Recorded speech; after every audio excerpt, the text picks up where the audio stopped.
Clàudia hem posat un ritme fort, però he pogut entrar abans que ella a la baixada, llavors ja li he començat a treure 15 segons.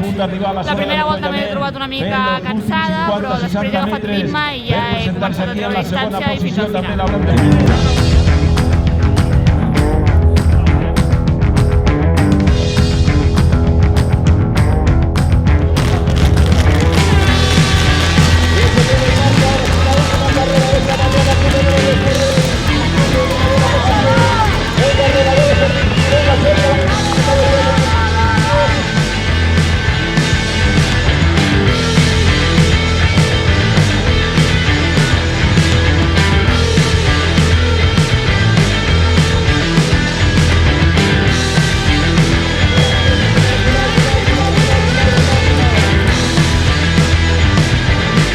Au deuxième tour tout seul et puis ensuite Francesco Guerra m'a mené vraiment la vie dure.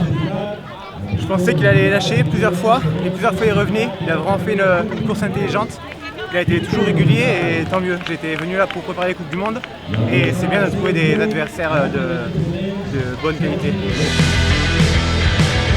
La cursa la veritat m'he sentit molt bé, sí que ha costat una miqueta la primera pujada dura, però després ha acabat el meu ritme i ha anat tota la cursa a 10 metres de Lugo Teixuc, ha guanyat, molt content perquè és un corredor molt potent a nivell internacional i bueno, he lluitat fins al final segon, molt content.